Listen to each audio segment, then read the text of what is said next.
Take a look at this. While I was updating my movie ticket stubs binder, I saw that on the other side of my ticket for this movie, I saw Here Lies my ticket for Everything Everywhere All at Once. So, could it be that I live in a universe where it was meant to be?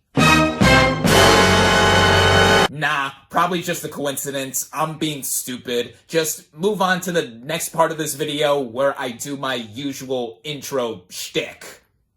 What is up, everybody? Random Man here. I hope everyone out there is continuing to stay safe and be well during this unpredictable time, as I am here bringing you my review for the highly anticipated Doctor Strange in the Multiverse of Madness. Very quickly, before I go any further, there are no spoilers in this review, at least no major ones, aside from me mentioning some of the plot, so you are all safe. Based on the Marvel Comics character of the same name, the plot of this superhero film basically follows the title sorcerer, played by Benedict Cumberbatch, who must travel into the multiverse to protect America Chavez, played by Xochitl Gomez, from Wanda Maximoff, played by Elizabeth Olsen. Going into this movie, I was very much looking forward to seeing it. I am, to put it lightly, a fan of the MCU, with Doctor Strange in the Multiverse of Madness being the 28th film within the multimedia franchise. And this film specifically is going deeper into the title multiverse, which a lot of films lately, or just a lot of media lately, have been playing around with in one way or another. Just over a month ago, on a smaller scale, we got Everything Everywhere All at Once, which is one of my favorite movies of the year thus far, and how it not only toyed around with its own multiverse space, but also for what it is as a film overall. Even DC is eminently going to be playing around with its own multiverse, and I'm sure other franchises everywhere are going to find some way to get their own multiverse going. But with the MCU, we just recently, with the previous film in this series, got a taste of what's to come with the multiverse, in how Spider-Man No Way Home broke it open a bit while also featuring Doctor Strange as a major player there. I really enjoyed this film. Of course, this is one of the most successful movies of all time by now. But to backtrack a little bit, what did I think of the first Doctor Strange film, for those that don't know? Well, I enjoyed that movie as well. It's not one of my absolute favorites within the MCU, but for what it did creatively and especially visually with all of its trippy shots here and there, I thought it was a solid entry, and now Doctor Strange finally has his own standalone solo sequel, with his subsequent appearances in the MCU coming beforehand here and there. And speaking of Spider-Man from earlier, one big reason a lot of us were looking forward to this sequel to Doctor Strange was the director at the helm, Sam Raimi. Of course, he is legendary within the superhero film genre for having done the Spider-Man trilogy, starting out with 2002 Spider-Man, which just celebrated its 20th anniversary this week. Wow. Woo! I'm getting old, as we all are. And this week, we actually just celebrated another anniversary within superhero movies as well. The 10th anniversary of the first Avengers film, a pivotal stepping stone for this franchise, and like Spider-Man No Way Home, one of the top 10 most successful movies ever made. So what a week this week is for all of us comic book / superhero fans out there. And again, Sam Raimi stepped behind the camera to direct this sequel, and I was curious to see what he would do with the material, as it looked like it would be up his alley, not just for having done a comic book movie or 2 or 3 specifically before. He's also known for his Evil Dead movies, and I feel that with this movie being touted as the first true horror MCU film, I wanted to see what could be done. And luckily for me, I was able to head out and see this thing on opening night in theaters where it is only currently available. Starting out with the cast and their performances, we have Benedict Cumberbatch as the title Sorcerer Supreme, or former Sorcerer Supreme, Dr. Stephen Strange. I've always really enjoyed him in this role, whether it is within his first solo outing or his subsequent appearances within the MCU. And by now, his second solo outing, I think that he's really grown on me more and more with just what he does. He's very narcissistic as an individual, but this time around, he is grappling with a lot, literally, as the title implies, with the multiple universes at play here, and the multiple versions of himself as well. So seeing him play around with different types of Stephen Stranges here and there, I thought that was definitely entertaining to see, as well as his hand gestures and movements and conjuring up magic and all that jazz. That's always so cool to see. Cumberbatch just coming off of his second Oscar nomination for Best Actor for The Power of the Dog. He put on an American accent there. He's doing that again here, although it's more New York rather than Montana. But in any sense, yeah, Cumberbatch is a strong performer, and that is no different here. Then we have Elizabeth Olsen as Wanda Maximoff / Scarlet Witch. Now, I have been on this hype train for Olsen as this character for 7 years now, ever since she was fully introduced in Avengers Age of Ultron. And I'm not just saying that because I personally love Elizabeth Olsen. I think she's gorgeous, she's a talented actress. I also love the power set that Scarlet Witch has within the MCU, but the main reason I have been loving this character more and more within this franchise is because of how Olsen has been digging deeper within the dichotomy of the character. And that is especially true with last year's WandaVision, the first MCU Disney Plus streaming series, where she got multiple awards nominations for that show, deservingly so. And now here, a lot more emotion is played around with as well, and also seeing her really become the Scarlet Witch, and for more reasons than one, I think that Olsen is the true MVP of this movie. This film should have been called Doctor Strange and Scarlet Witch in the Multiverse of Madness, but then the title would have been too long. But yeah, Olsen is outstanding here. Then we have returning players from the previous Doctor Strange film, like Chiwetel Ejiofor as Carl Mordo. He doesn't have as much to do in this movie compared to the previous one,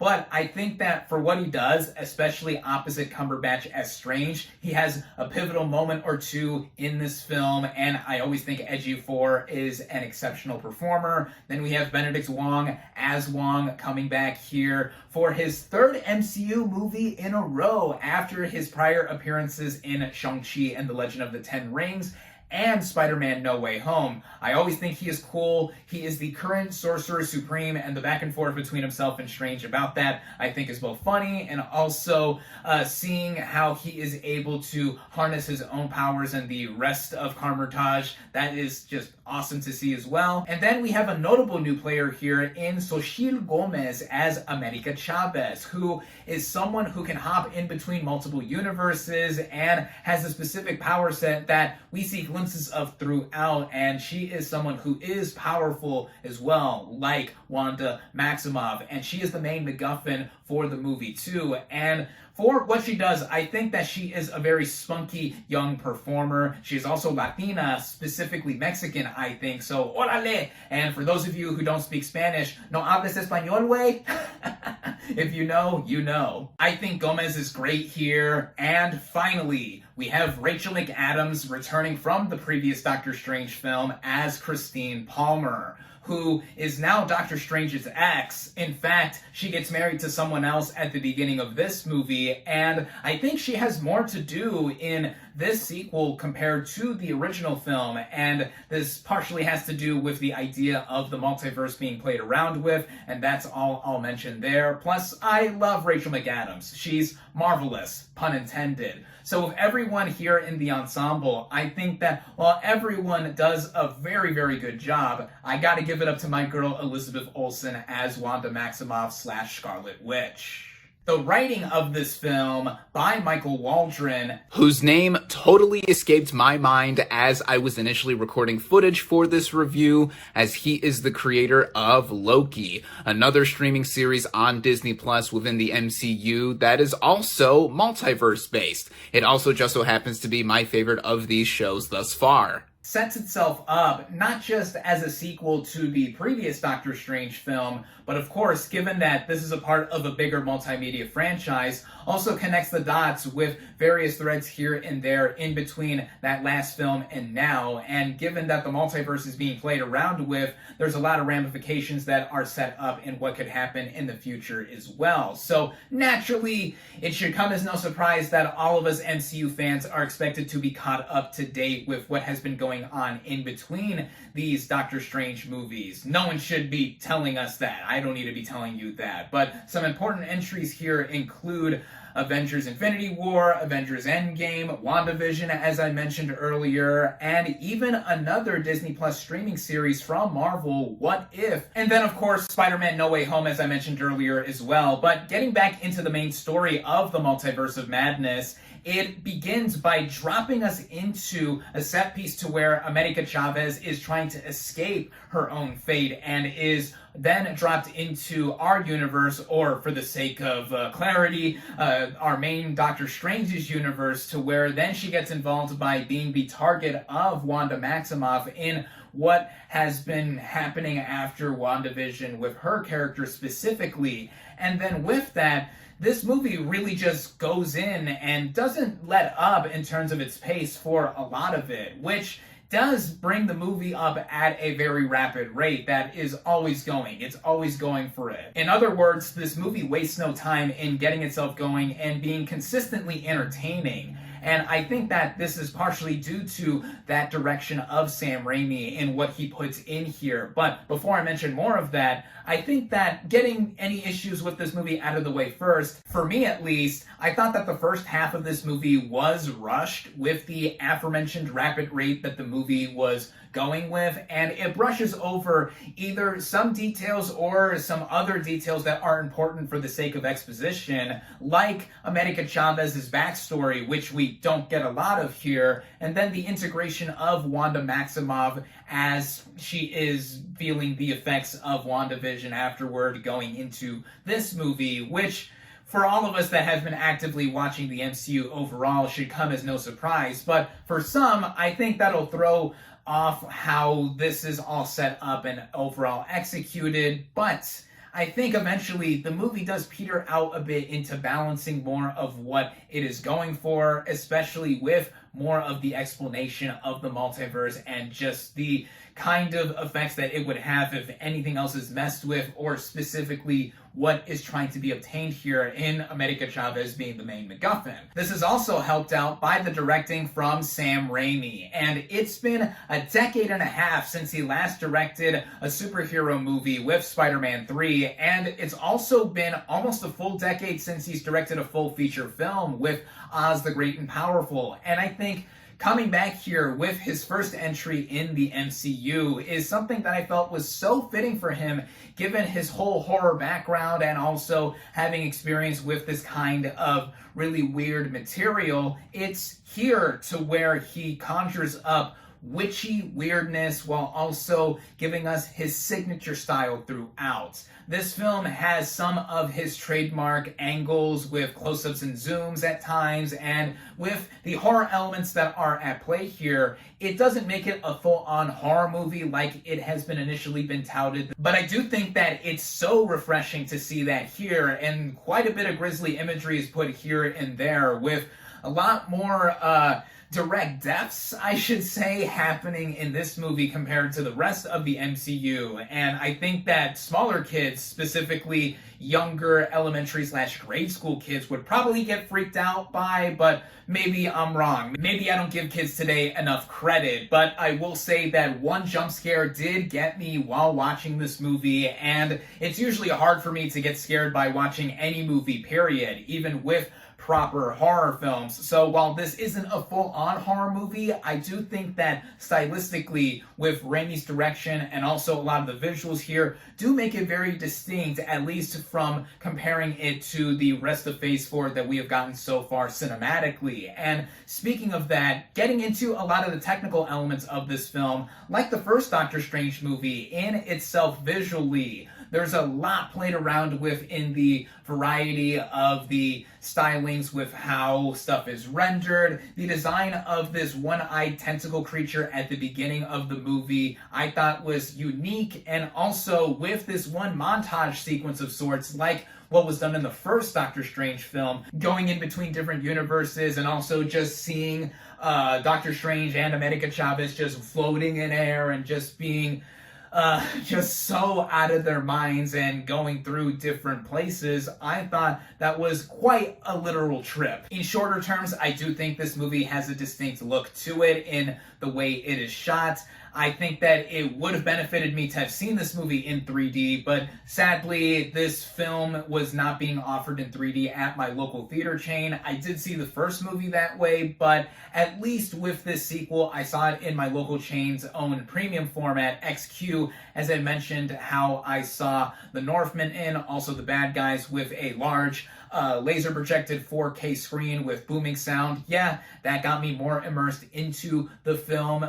Sometimes the visual effects, I will say, did look iffy here and there, or it was obvious that characters were in front of a blue or green screen, but with how creative the visuals were, it got me to get over that really easily. And then with the action sequences, there's creativity with that as well. There's one moment where the music specifically comes into play with Doctor Strange fighting someone else, and I thought that was one of the standout moments of the film. And speaking of the music as well, Danny Elfman composed the score for this movie, and he is a frequent collaborator with Sam Raimi, so it felt right that he would work with him again for another superhero film score.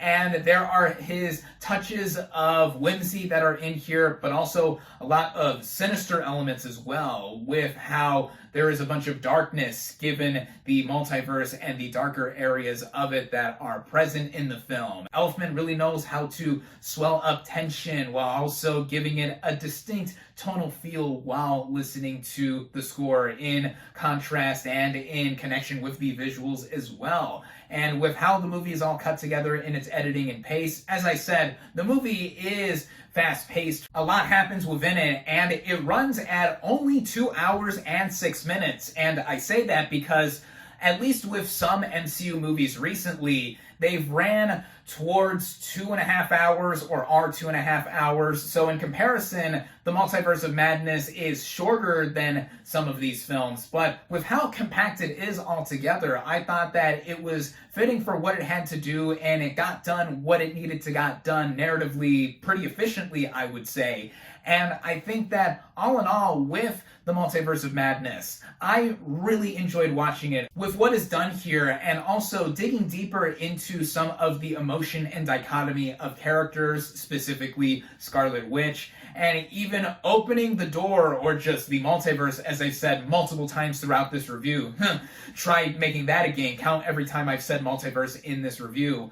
All of that coming into play, while also on its own as a movie, just giving us something that is so off-kilter and offbeat. I think it is distinct within the entire film run of the MCU so far. And I know a lot of us usually say that for some MCU movies that go one extra step from being a typical comic book film. In a lot of ways, this does follow that said formula to an extent, like other MCU movies do. But here, I think, given Raimi's direction and also how this movie just feels in its overall tone, it makes for a movie that I think is personally one of the better entries within Phase 4 at least. I also gotta say that for now, I think I prefer this movie a hair more than the first Doctor Strange film. I gotta be honest, I haven't rewatched that first movie since I first saw it in theaters over 5.5 years ago.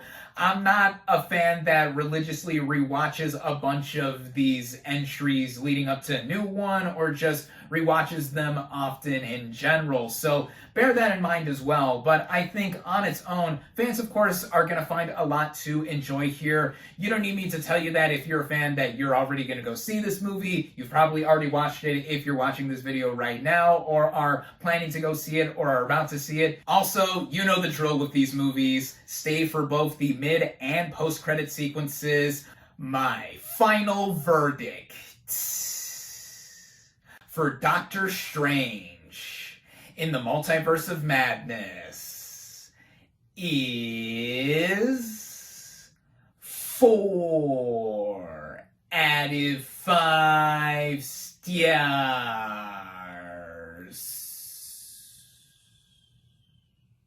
Thank you all, as always, for watching. Be sure to like this video, comment on what you thought of Doctor Strange in the Multiverse of Madness. Please keep the comments as spoiler-free as I've kept this review. Social media links in the description. Subscribe to my channel for more, and I'll catch you on the next movie review.